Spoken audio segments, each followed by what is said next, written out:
তাল দিয়ে যে এত সুন্দর মজাদার সফট কেক তৈরি করা যায়, না বানালে হয়তো বুঝতেই পারতাম না। দেখুন কালারটা কি এসেছে মাশাআল্লাহ, আর এতটা সফট কেক হয়েছে।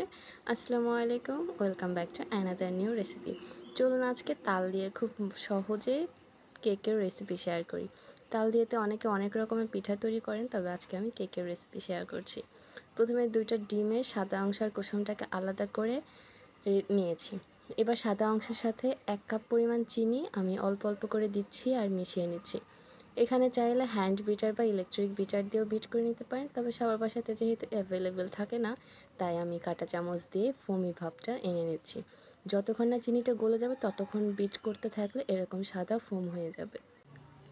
এরপরে যে কুসুম 2টাকে আলাদা করে রেখেছিলাম, সেই 2টা কুসুমও এর মধ্যে দিয়ে ভালোভাবে মিশিয়ে নিচ্ছি। আরও দিয়ে দিচ্ছি 2 টেবিল চামচের মতো সয়াবিন তেল। এখানে অতিরিক্ত তেল দেওয়ার দরকার নেই, সফট কেকগুলোতে অল্প তেলেই কিন্তু কেকটা পারফেক্ট হয়। এরপর এখানে 1 কাপ পরিমাণ ময়দা আর 1 চা চামচ পরিমাণ বেকিং পাউডার দিয়ে ভালোভাবে চেলে দিয়ে দিচ্ছি। চাইলে এটা অল্প অল্প করে চেলে মিশিয়ে নিতে পারেন, তবে আমি একবারে দিয়ে মিশিয়ে নেব।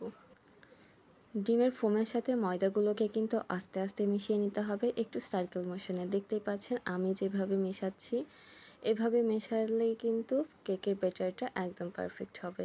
খুব জোরে জোরে মেশানো যাবে না। ভিডিওটা লং হয়ে যাবে দেখে আমি একটু ফাস্ট ফরওয়ার্ড করে তাড়াতাড়ি দেখিয়ে দিলাম, কিন্তু এই কাজটা কিন্তু আস্তে আস্তে করবেন।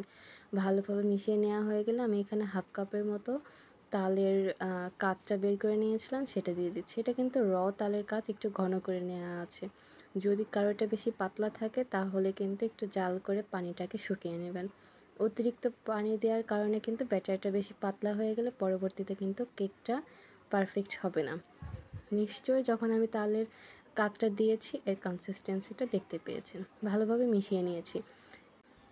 এবার একটা কেক মোল্ডে কেকের ব্যাটারটা ঢেলে নিচ্ছি, আর অবশ্যই চারিদিকে কাগজ দিয়ে নেবেন। এতে করে অল্প হাইটওয়ালা কেক মোল্ডেও কিন্তু অনেক হাইটওয়ালা কেক তৈরি করা যায়। আমার এটা অল্প হাইটওয়ালা একটা বাটি ছিল, তাই জন্যে আমি এখানে কাগজটাকে একটু উঁচু করে দিয়েছি যেন কেকটা উপরের দিক উঠে এলেও বাইরে ছড়িয়ে না পড়ে। তারপরে এই যে দেখতেই পেলেন ব্যাটারটাকে ঢেলে নেওয়া হয়ে গেলে কয়েকবার একটু হালকা হাতে ট্যাপ ট্যাপ করে নেবেন, এতে করে ভিতরে বাবলস থেকে থাকলে সেটা কিন্তু বের হয়ে আসবে। আর এইদিকে আমি একটা ফ্রাই প্যানে একটা স্ট্যান্ড দিয়ে 10 মিনিটের মতো মিডিয়াম আঁচে একটু প্যানটাকে গরম করে নিয়েছিলাম।